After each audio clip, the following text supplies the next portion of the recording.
So we're just gonna wait for people to come in. Okay, I have someone here. That's Beth. Hello, Beth. And I'm sure we have people in the audience at the museum as well. I'll just go ahead and get started as people are coming in. Hello.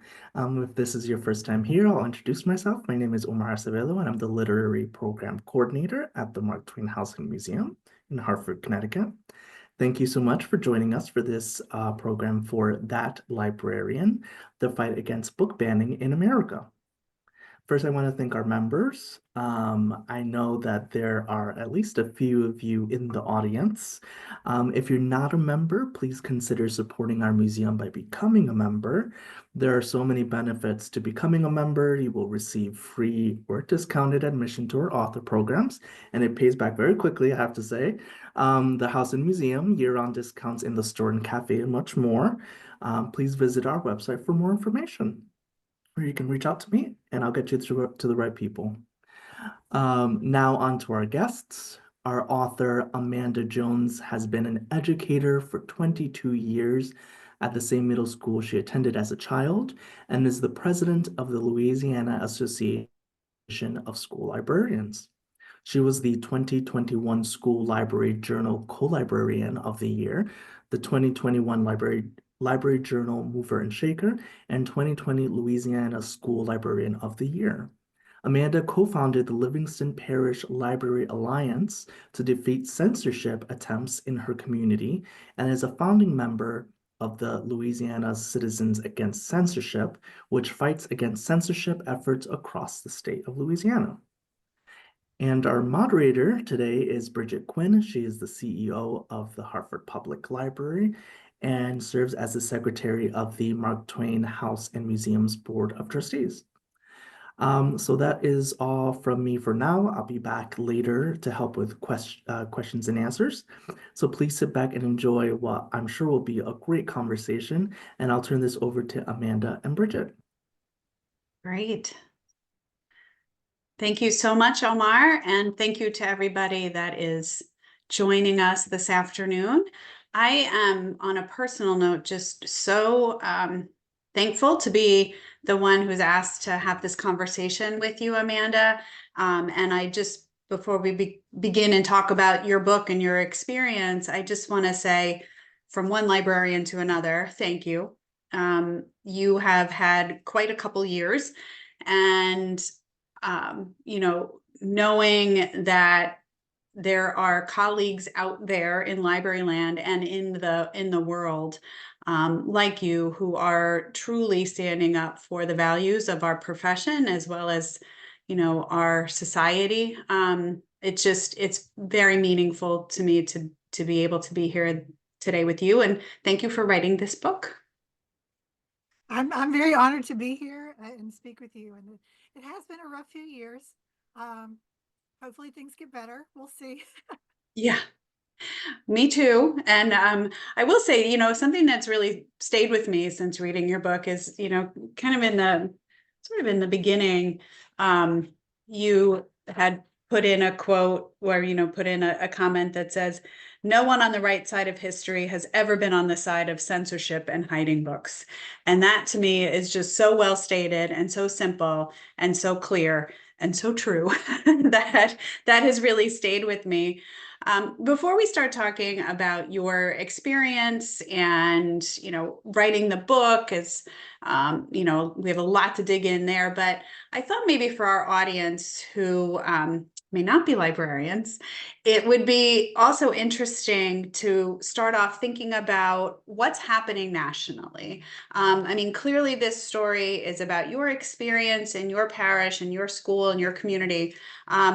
But one of the reasons I think it's resonating so much with people who read it is because right now we're experiencing quite a resurgence of concerns about books and reading materials in the United States. And we have for the last few years. So could you kind of frame out from your perspective what the situation looks like nationally right now as far as the state of collections and book challenges in the United States?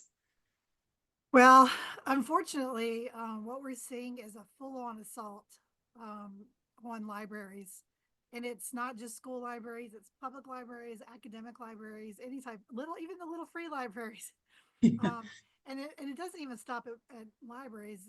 We've seen attacks on bookstores and publishers and authors. But basically, the past few years, it's escalated. And what we're seeing is it's a very local fight that is happening, local fights, plural, that are happening all across the United States.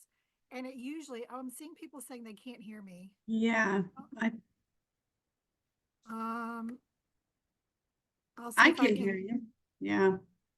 Okay. I don't know what to do about that. Let's Oh, I got see. lost in the middle. I will Yeah. try. I'm gonna attempt to turn up my microphone. Okay. But I'm gonna keep going. So I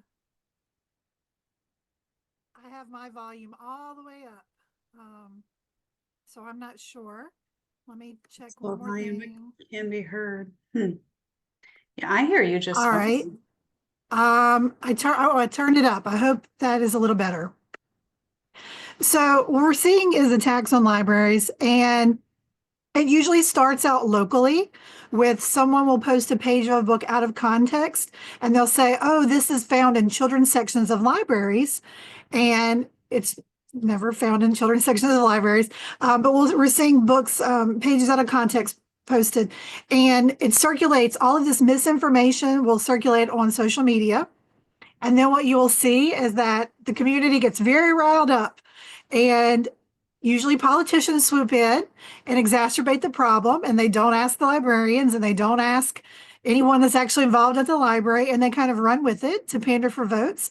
And what we've seen is the overtaking of school boards and library boards and governing authorities, which usually leads to legislation that is very anti-library, anti-book, pro-censorship.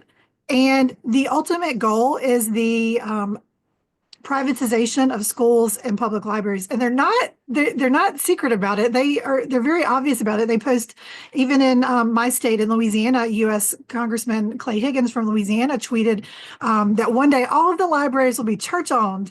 And so it's not a secret what they're doing, but it's something that's happening at the local level, but it involves books. They're targeting historically marginalized communities, but it's also so much more than the books. It's the attack, it's a full scale attack on our libraries and our schools. Yeah. And so for those who haven't had the experience where their local library or even a library that they're aware of, or to your point, all of these other institutions have been challenged. There's some people that I've spoken with that think that, oh, this isn't something that can happen in my community. But what would you say to them? It's not if, it's when. And this is when I first started. So I'm from Louisiana, and when I first got attacked, I assumed this is a Southern thing. But over the past few years, and I've traveled all across the United States, and I've spoken to librarians, all types of librarians all across the United States. It is happening in every state, every single state. And it may not be happening in your community, but I bet you somewhere in your state, if you look at the news, it's happening somewhere. And I thought, oh, this is a red state issue, not a blue state issue. It's an every state issue. I've even had librarians in Manhattan, Brooklyn, California, Chicago, places that I thought would never have seen challenges and attacks on libraries and books and the people and stories that they hold. Yeah. And the American Library Association does keep a tally, right, of book challenges, but only when they know. One of the things that you talked about in your book too was the number of, we don't know the number, but that there's probably a lot more unreported books challenges that are happening, correct? Yes, I haven't seen the latest numbers, but the American Library Association estimates that 82% of the challenges, and that's the low end of the number, 82% are not even reported. And it's a fear thing. If you are a school librarian, you're the only one at your school usually. And so if you report a challenge and it makes any kind of headlines, they'll know it was you. And then, you'll get targeted and harassed, or you'll be asked to step in to speak to your boss. And people are fearful of reporting these things. I know that American Library Association is good about reporting it, but they can't if reporting the numbers. But if we're not reporting to them, same with Penn America. Penn America posted last year there were 10,000 book bans in schools across the United States. That's just the book bans that are reported. So there's just a huge amount. I mean, I know in my own community, in my own district, there have been attempts at censorship that haven't been reported, that didn't happen at my school or in my local library. Yeah. So something else that you mentioned in your book too is the concept of soft censorship. So the idea of not reporting or, not escalating and just kind of taking care of it behind the scenes. Is that part of soft censorship? Can you talk about that a little bit more? Yes. So as librarians are being targeted and harassed more and more, and educators, teachers, they're scared to order books because they don't want to be. I've had people my friends of mine in my own state that will say, I have stopped ordering books with LGBTQ plus characters because I don't want to be attacked. Mhm. And it's not that they're ordering inappropriate books. It'll be a book written for a child, and the character just happens to have two moms or two dads, or the character happens to be a person of color, and they won't order it because they don't want to be attacked. And so what we're seeing is a lot of people are not ordering books because they're scared. Then you have legislation that, like in Missouri, you can go to jail for ordering books that are deemed inappropriate, but they don't tell you specifically what's inappropriate. So your community says, oh, well, a book with two dads is inappropriate. You don't want to order it because you don't want to go to jail. And so people are overcorrecting because they don't want to lose their jobs. And so while they're overcorrecting, they're just not ordering the books. And it affects the authors as well. I know an author friend of mine, Phil Bildner, has been very outspoken. He's a member of the LGBTQ plus community, and he would do hundreds of authors visits every single year. And he had one this year. Oh, wow. One. Yeah, because people are scared and they don't want to become the target of extremists. Wow. So that's, I think, a good segue to your story. The fact that there are so many people out there in our profession, or related, aligned professions, that really are worried about not only their job, but their own personal lives that could be affected by this. And, clearly you are somebody whose life has been dramatically impacted by this. So take us back to the summer of 2022 and give us a little sense of what was happening. And your story starts that you went to a library board meeting for your local public library to talk about a book that was being challenged. So take it from there and tell us just a little bit about what happened with you. Well, in Louisiana, we have an extremist group, and I don't like to say their name, but we have an extremist group that has been targeting libraries since 2018. And I was noticing, I've been paying attention to a neighboring community where this extremist group had cost the public library system millions in funding. They've essentially moved all of the young adult fiction and nonfiction to the adult section. They have seen an overtaking of the library board by extremists. There are no displays at that library. They can't even do displays. No Black history, no women's history, no Pride Month displays, not even Cajun heritage. And it's for Louisiana. So I was paying attention to that. So when I saw a member of that extremist group that is not they don't live or work here in my community, I saw them start posting in our local social media a page out of context of a book and said that everybody needed to be at the library board meeting. I thought, well, I need to be there. And so I looked up the library board agenda and it said content and signage. That's all it said. And so I figured it was in July. It was right after Pride Month, and I knew what it was about. But still, I wasn't sure. So I went and I gave a speech on the dangers of censorship. And I didn't talk about any particular books. I just gave a speech about censorship. And I said, I quoted the American Library Association and the Trevor Project and the damage that censorship can cause. And they didn't like what I said. apparently. Something I did say was that, and I reiterated 3 times, really what I was reiterating, what I wanted to accomplish was that we already have policies in place at libraries. All libraries already have policies. If you don't like a book, there's a reconsideration form you can fill out. But this person was not, they were not wanting to do this. They just wanted to create a stir. But I went and spoke, and I was not the only one that spoke. Several people, almost 30 people spoke and said the same thing I did, a lot more passionately than I did. But I was the only one targeted. And I woke up 4 days later after speaking to a targeted harassment campaign against me.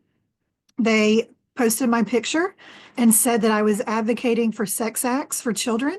I was advocating, I wanted to give pornography and erotica to children. None of that was just true. None of it, not in the least. But it was circulated hundreds and thousands of times. And people started posting about me, people that I've known my whole life. I'm a very small town in Louisiana, 2 red lights. My entire community was talking about me, and it was not favorable. And it was all based off these lies that 2 men said about me. People I grew up my whole life were like, oh, you never really know someone. And, but people were saying things like I needed to be shot and purged and slapped, and they were going to come find me. And it was very scary. And it went on for weeks with my name until I filed 3 police reports and nothing was done. So finally, I decided to take my own action, and I filed a defamation lawsuit. And then they stopped using my name, but it's been 2.5 years and they haven't stopped posting about me.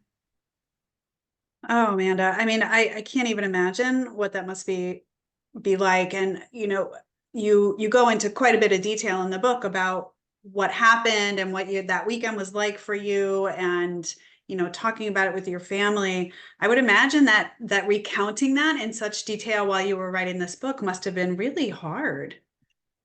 It was very hard, but I wanted people in my community to see the truth, because I refused to get on social media and like go back and forth with people. That accomplishes nothing.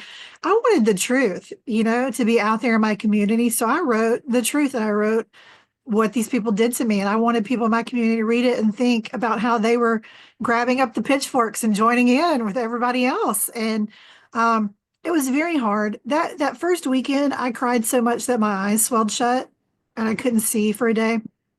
Um, my sinuses got so inflamed from crying, I couldn't breathe out of my nose for several days. And then I just got mad.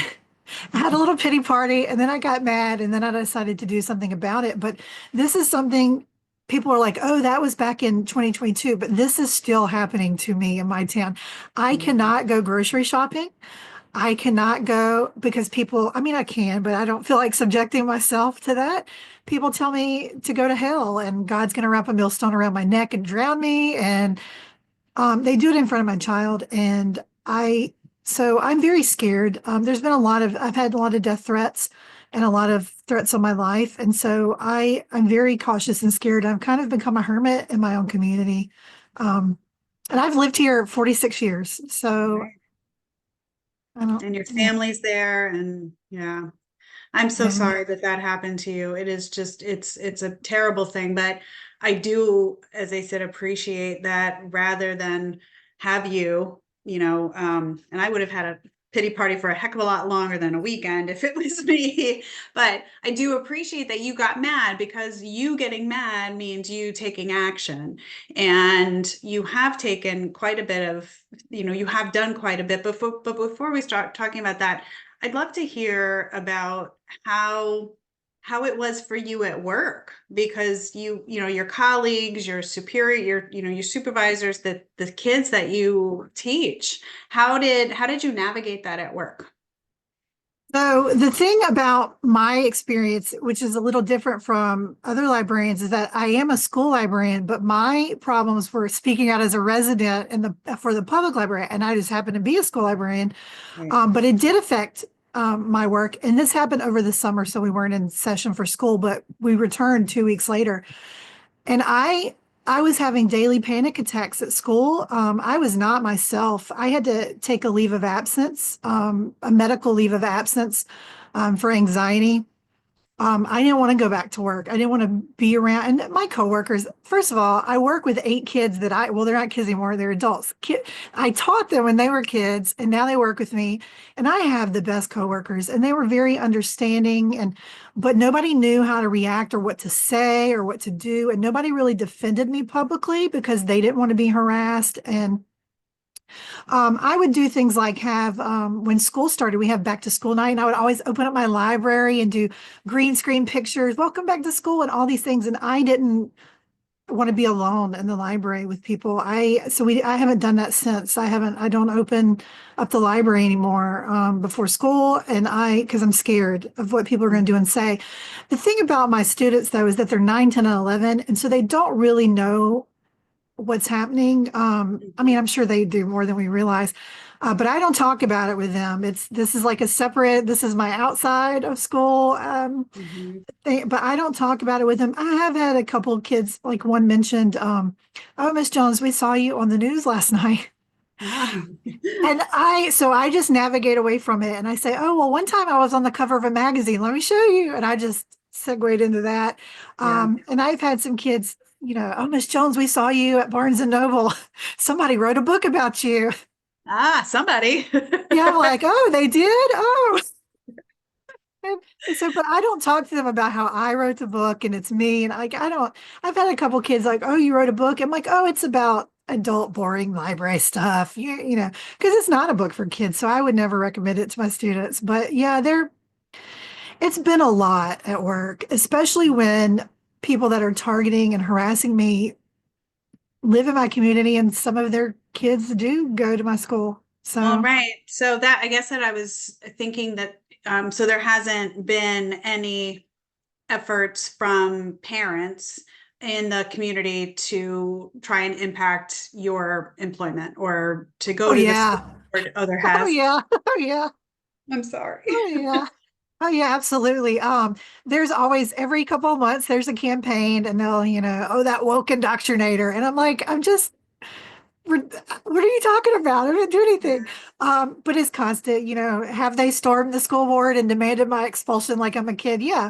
But when you do have, in a school system, they take things seriously from parents as they should. And so anytime someone does it, they'll come and ask me questions and investigate.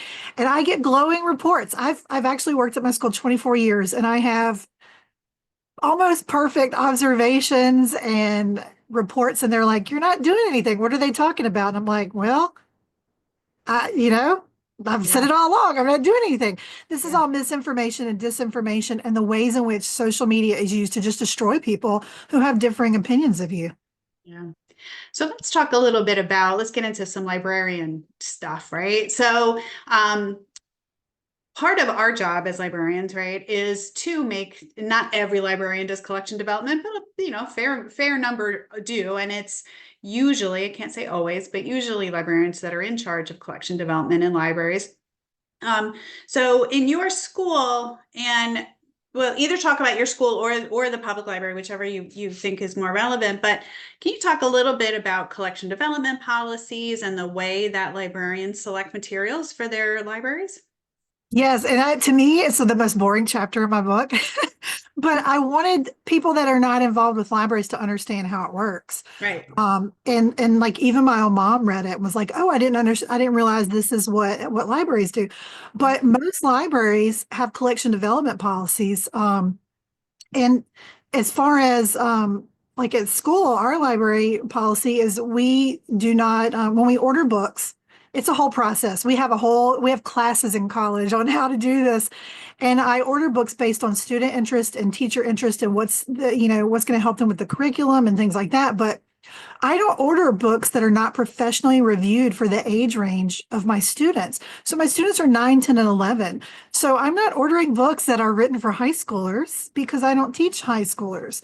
But in the public library, it's the same thing. Only the difference is that with collection development, you have to look at a public library as birth to death. Like, people read stories to their kids in the womb, and then you go, my grandmother was 97, just passed away, but she was checking out books in the library. So But what we do as professionals is that we use professional reviews to guide us, and that tells you in a public library where you would place that book. So if it's a book written for children, it's in the children's section. If it's written for teens, it's in the young adult teen section. If it's written for adults, it's in the adult section.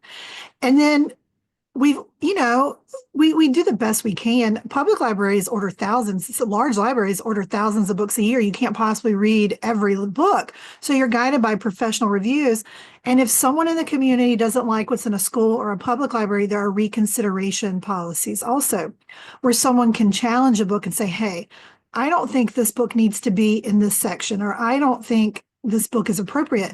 And that's their right. And I agree with that. As a parent and a librarian and a community member, I believe that that is their right. But that's not what we're seeing right now. We're seeing people file hundreds of challenges on books they've never read because they got a list on the internet because somebody told them it was a bad book.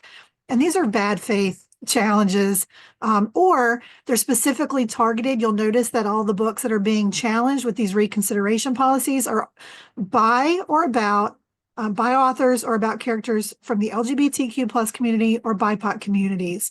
And so they're wanting to erase stories of people that have been historically marginalized. Yeah.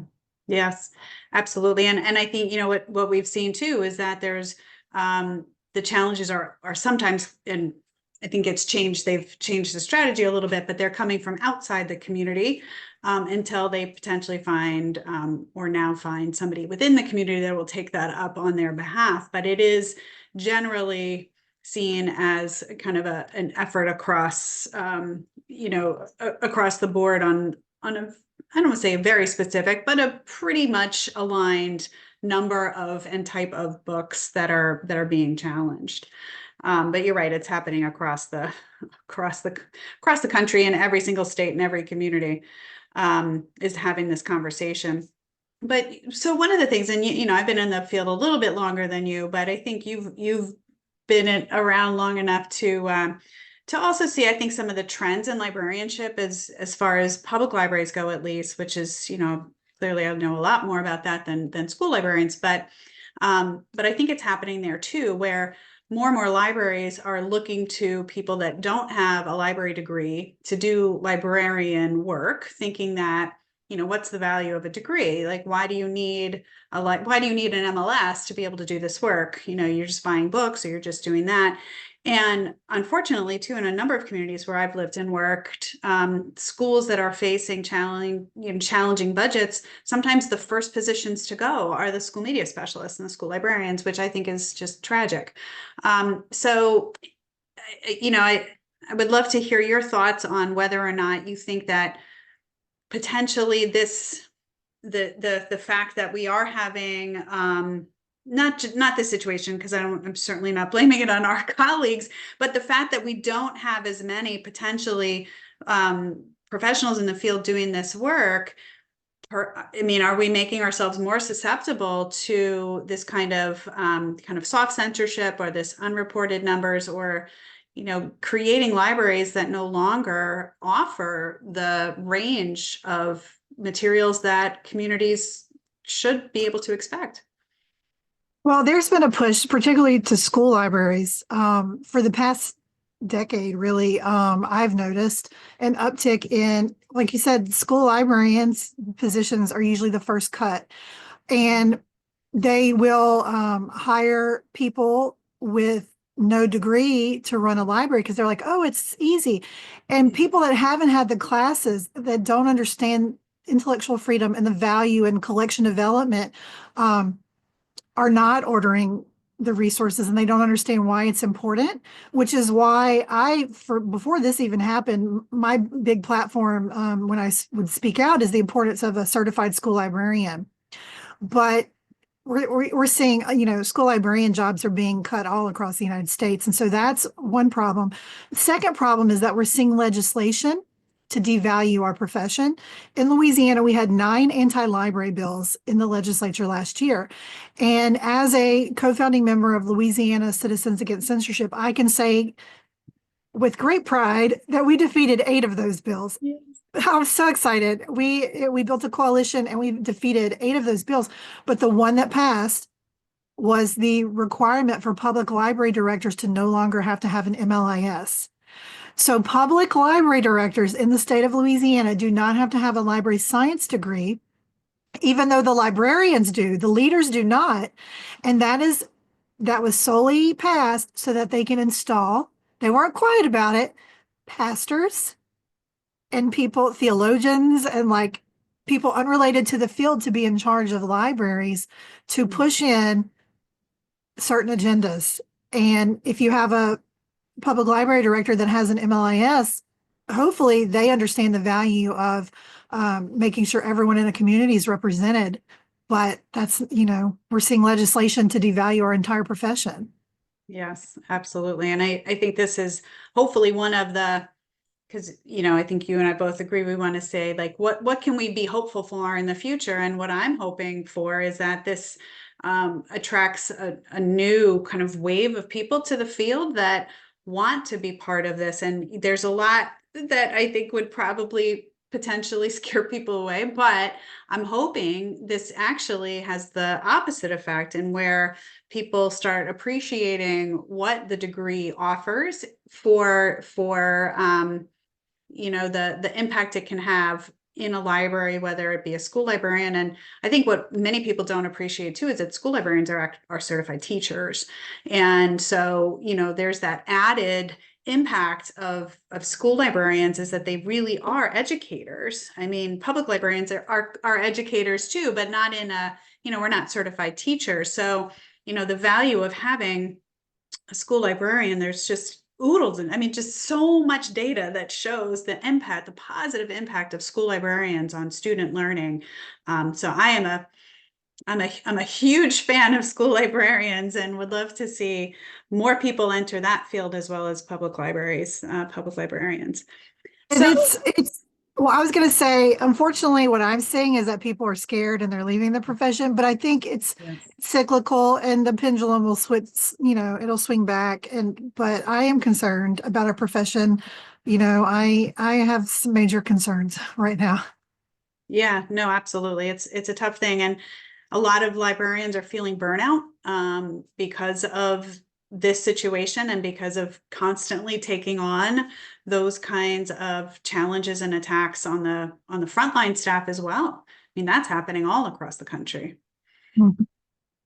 So what actions have you taken personally, as far as making sure, you are in a good space, and that, I know you mentioned that the attacks continue on you. What have you done to hopefully help have those be addressed? I just filed 2 federal lawsuits this week to protect myself. There is a man that has been continually spreading falsehoods about me for 2 years now, just harassing me. And so I filed some lawsuits, but I just continue to speak out against it. They harassed me and they target me because they want me to be silent. So I'm not going to do what they want me to do. I'm going to do the opposite.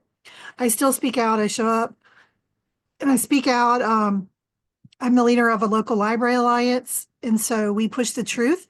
The Livingston Parish Library Alliance, it's a residents in our community that we speak out, we attend the meetings, we keep track, but we push truth campaigns. When someone says a lie, we say, no, this is what's, and we link it to screenshots and videos and the evidence, and try to dispel rumors and misinformation.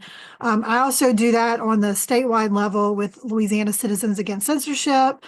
But it's really hard. I just try to focus on the positives, and life has been really rough the past few years for me. But I try to focus on the positive, and I know I'm on the right side of history, and I know that I'm not doing anything wrong, and I know that I'm speaking out to protect the books and the stories and the libraries, and I'm trying to make lemonade out of lemons and just keep plugging forward. And it hasn't been all bad. I say it's been my it's a wonderful life moment, because I have taught for 24 years. And so my first students are 35 now.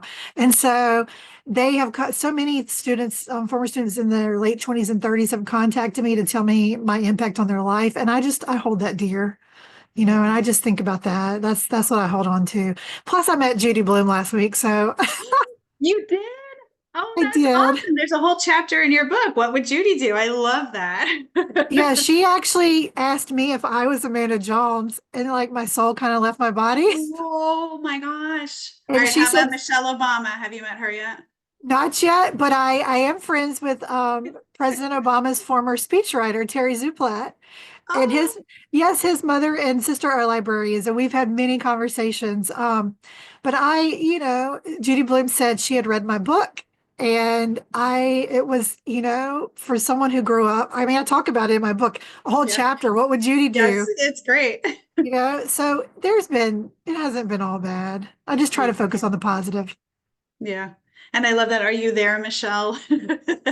Are you there, Michelle? It's me, Amanda. It's, Yeah, because it's hard. And that's the chapter is called It's Hard to Go High when the haters go so low. And they go exactly. very low and they're very hateful and awful. But to me, I mean, do I want to say ugly things back? Yes. But as an educator, I want to set a good example. And these people that do all this in the name of protecting children, which they're not really trying to do, um, they set awful examples to children on how to act and how to behave. And I want to set a good example to kids and show them not everybody is full of hate like this. And we can speak with each other with empathy and kindness, and we can have differing views. We don't have to attack and harass each other. So I try to set a good example. It's not easy though. Well, and I think that, your story also points out to me that, we've become so polarized, right? That it's this way or this way, but there's so many things in between, right? Your path and your beliefs and your value systems and my political beliefs, and we don't have to be the same to share in very fundamental goals and values. And I think that there's more of that commonality across our country than I think, we're experiencing. So my hope is that we can get back to having actual dialogues, because that, when we actually have a discussion about a book or its content or what its audience is, that's a good thing. I mean, that is really what we're all about, right? It's having that meaningful dialogue around a topic or around a thought, and gaining a better insight and understanding of ourselves and our community. Doesn't mean we always have to have the same opinions, but it feels like living in that space is not the space that many people are comfortable in us being and are trying to take it away from us. It is. And if you look at, there's a documentary called Band Together that's coming out soon, and it's about Beaufort, South Carolina, and it's how their community decided to have a dialogue. Their Mm, community said, let's have a dialogue about these 96 books that are challenged. And they opened it up to the community to read the books together. And it worked out so well for that community. They all worked together. That's not what we're seeing, and it's to me, I think back to when I was first targeted and harassed by these men in particular that I had never met, never spoken to. Had they approached me, we could have had a conversation. They went straight to attacking me online. They even posted that they were attempting to ruin my reputation. So you can't have a dialogue sometimes. And that's the hardest thing for me because I'd like to have a dialogue right. about it, but you can't when people are telling you that they want to see you purged from life. So Yeah, no, that's scary. Well, what's the name of the documentary? it's called Band Together. Band Together. Yes, and it's about Beaufort, South Carolina, a group of students, the Daylo, Daylo students, got angry about book challenges and book and censorship in their community. And they were high school students and they were still fighting and they're so eloquent and they went to their school board and it was picked up by a documentary crew and it kind of follows along, but how this entire community got together to have a discussion. And that's what we need to have. And people will Wow. say, oh, Amanda, you're woke, you're woke, and whatever.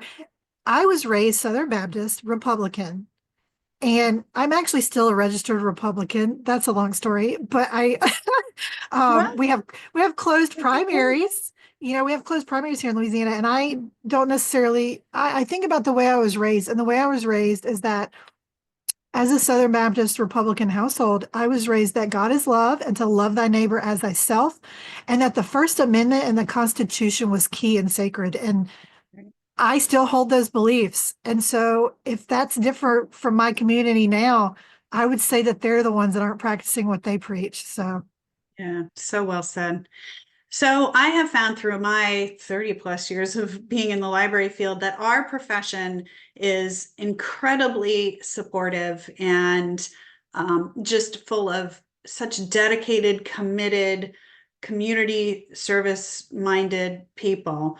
How have you been received in the library community? I'm hoping that you've received a lot of library love from your colleagues across the country. I have, and I'd like to preface that by what I'm about to say by saying nobody goes into the field of librarianship for money. Nobody. We go in it because we love our communities and we love our patrons and we love our students and we love, love to read. We love books and the joy, and we understand that books have the ability to shape and change lives and save lives. Librarians, like I try not to choke up talking about it, because the minute I was targeted, I've had so much support. I can never repay back the love and support from other librarians and other educators. I get, I get, I had to set up a PO box because things were coming to my house. But I get letters from librarians all across the United States, from the world. Actually, I get letters from other countries that are just so. I'm so grateful for the support. And when I said I was writing a book about my experience, the librarians were the first to say, "You go, we've got you, we've got your back." So I'm incredibly grateful for my colleagues. Yeah, they're a great bunch of people that we work with, and we're a part of that. I'm very proud to be a librarian. Yes. So one of the things that you mentioned is, trying to use this experience, and I think writing the book is a huge already, more than enough, right? You continuing to speak, to be a voice of support, of intellectual freedom, of, anti-censorship, of just, really fighting, honestly, fighting the good fight. Writing the book was, a huge piece of that, but you're not stopping there. You said you have other plans for what to do to create a positive future. Yes. So I am also in a documentary that I can't really talk about, but it'll be coming out soon. Okay. Yeah, it's executive produced by some well-known names, but I'm not allowed to talk about it Exciting. yet. Oh my gosh. Okay. That'll be coming out information in the spring. But I recently founded a nonprofit called Building Libraries. It's actually called Librarians Building Libraries, but our website is buildinglibraries.org. And I founded it with Dr. Andrea Trudeau, a school librarian from Chicago, a dear friend of mine, and a school librarian named Tom Bober, dear friend of mine in Missouri. And we have looked at these inequities in these different areas where people don't have libraries. And so we started our nonprofit, and our very first project will be in Kenya next summer at the Jane and Demi School for Girls. My friend Andrea met Dr. Wasonga, who founded the school, and she shared with her our all-girls school. We don't really have a library, so we're going to go and build them one. And they have a building, they just don't have. And they have some books, but they're very old. So we're bringing them books, and we're teaching the girls how to catalog and put spine labels and organize and check books in and out so that they in turn can teach the younger girls, and it will eventually be self-sustaining. And that's our first project. It just happens to be in another country, but we're looking at schools all across the United States for in the future. So buildinglibraries.org, we just formed it. It's just getting off the ground, but we want to go and share good books and diverse literature in schools all across the world. That's fabulous. Have you been, besides, talking about your book, have you also been doing speaking engagements across the country? Yes, so I've been on book tour since Yeah. August, and I'll be teaching. So I'm like working as a school librarian during the week, and then I'm flying on the weekends. And so I've been gone almost every weekend since August. So my family is ready for me to be done. In fact, I just got back from Houston yesterday, and the weekend before was Alabama. Weekend before was New York City. So that's winding down a little bit, but I do speak. I've been speaking, and I've visited 30 states, I think, this year to speak. Yeah, I'm very tired. I But bet. I to bet. me, though, if someone asks me and I have the opportunity, I'm going to go speak because I think it's so important to speak and share what is happening to our libraries and our books and our stories and our librarians and the authors. And so I will never turn down an interview or a speaking engagement if I have the time, to do so, because to me, it's important to get the word out. Yeah. So for people that are listening and want to be a positive force in their community, what are some of the things they can do or questions that they can ask or, get involved with either their local library board or community? What would you suggest that they do to be supportive or to kind of figure out what's going on in their local community? First and foremost, use your libraries, sign up for the programs and check out the books and resources, but watch those library board meetings. Every library and school board, they post the agendas. They usually stream the meetings online. Pay attention because they sneak stuff in. We just found out a community in Louisiana is trying to cut the library tax millage renewal and like decimate their public library budget. And no one in the community was aware of it because nobody's paying attention.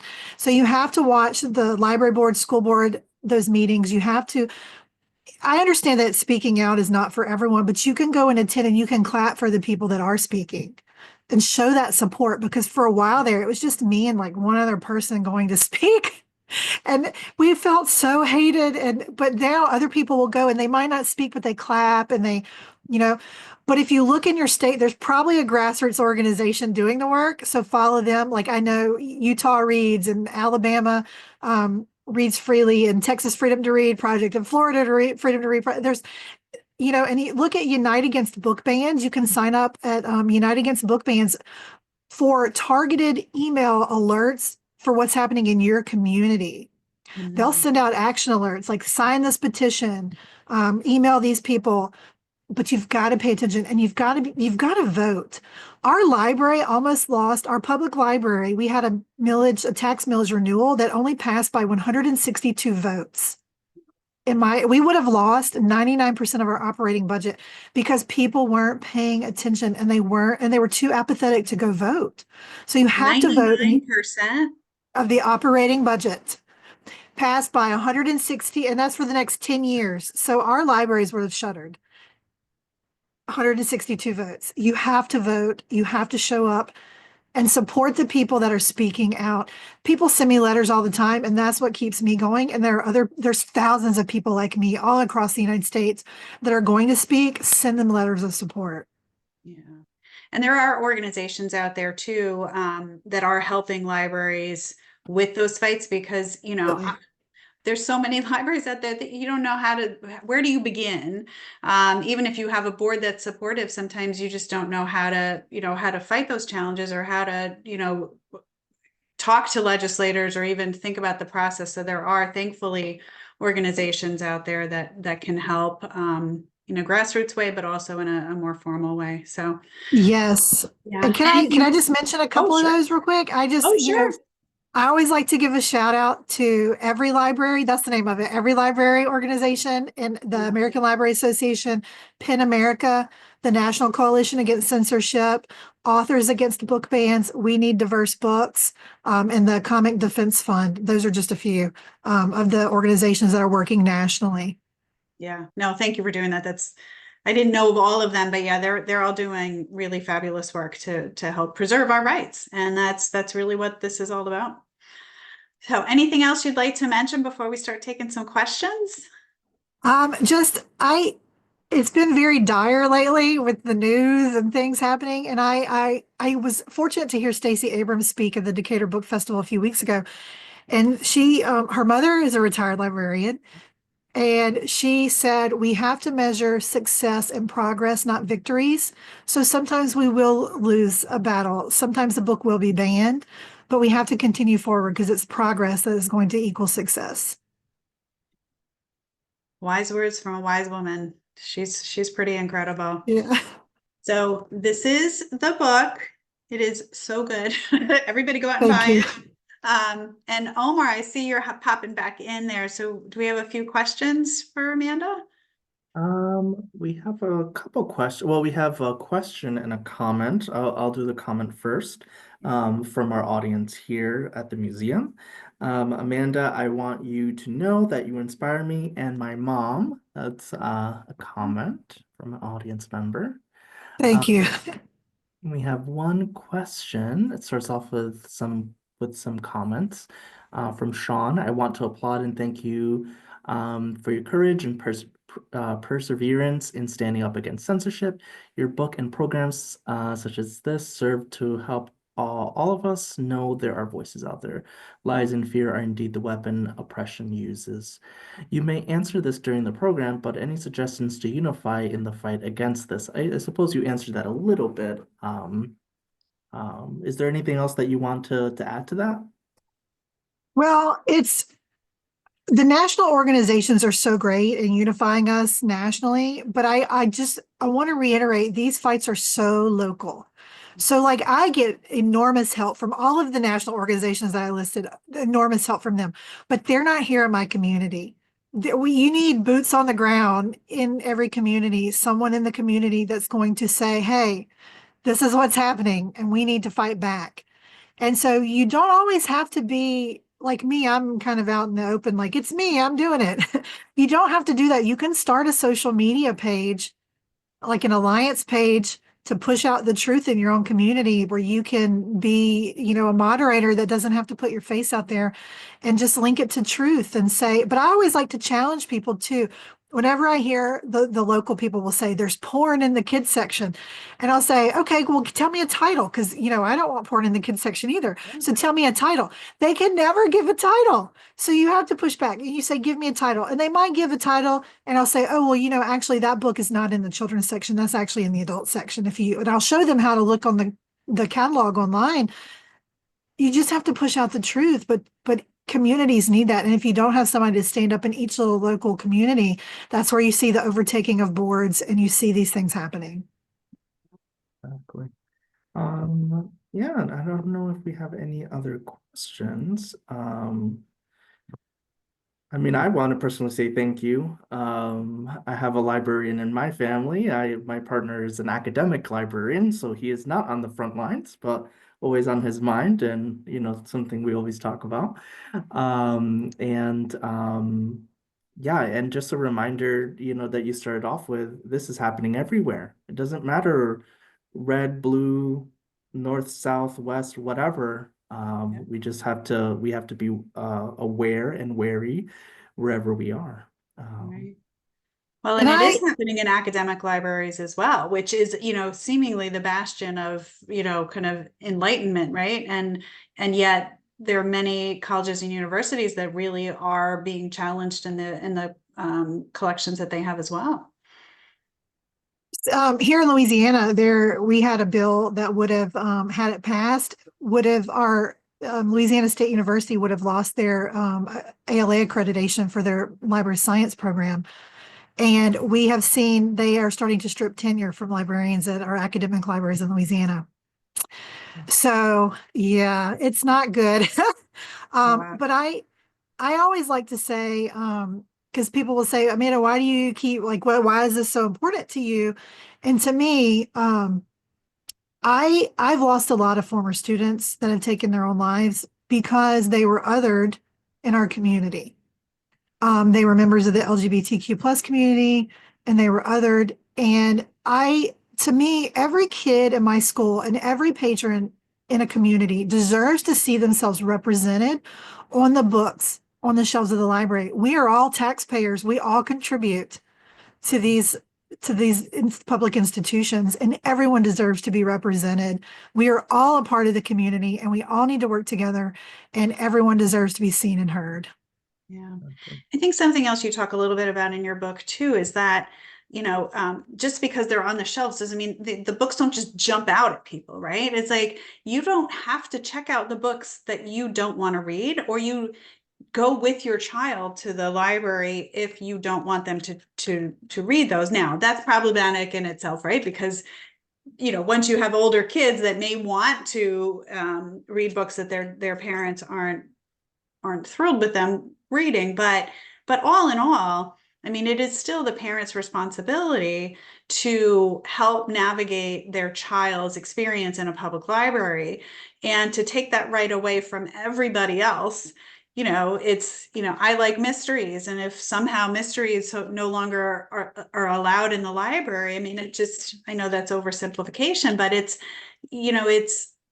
people deciding for everybody else based on their value system. And that's just not what we're about as a country, I don't think. And I think, that's really what we're, as a profession, it seems to me, trying to hold on to, is everybody's ability to find something that resonates with them, that represents them, that inspires them. And that's not the same thing for everybody. Yeah, and I have a 17-year-old. So along the way, she's picked out some things from the library. I'm like, but we had that discussion. Like I had that discussion with my own kid. I didn't storm the Yes. school board or storm the library with a pitchfork and say, you all can't read this, Yeah. And it's so important. And I look at my mom is a retired kindergarten teacher, and I was very fortunate to grow up in a household that valued reading, and my parents let me read whatever I wanted.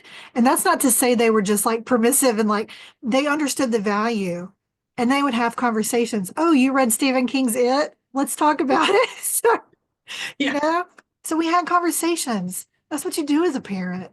You don't Right. tell everybody else they can't read it, Right. and what I deem acceptable for my child and what somebody else deems, it's such a spectrum, and that's their right.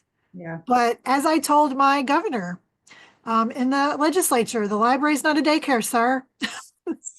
Right. Exactly. Exactly. So Yeah. On that note, thank you so much. Thank you so much for joining us. And I also want to add that I was a huge, and Bridget, I think, knows this about me. I was a huge library kid growing up, and it has led to this job. So, here's for all the library kids. yes. Thank you Say so thank much you so again. much. Thank you so Thank much for you. having me. It was a great conversation. I'm so appreciative. So thank you, thank you, thank you. Buy Amanda's book. It's really Yes, yes, good. yes. Buy the book. If you can't buy it, it is available at the libraries. I checked at our Connecticut libraries. It is, but you're going to want a copy for yourself Yes, and to have to pass around to your friends, or to just be in your personal library. exactly, It's a great exactly. story. The audiobook is on sale right now on is it Libro or the small Lib I forget the company. It's on sale, and it is me reading the audiobook. So Oh, cool. You have yeah, been busy. Oh my gosh. Oh my. very busy. No wonder you're tired and needed a nap today. Yes, very, very busy, but it is me reading, and that was quite cathartic to get all of that off my chest. So, I bet. I bet. but Well, thank y'all thank you, for Amanda. having me. Thank you for Yes, doing this, for thank being you. such a defender, and for keeping up the fight. Thank you. Bye, everybody. Thank you. Have a good Bye. evening, everyone.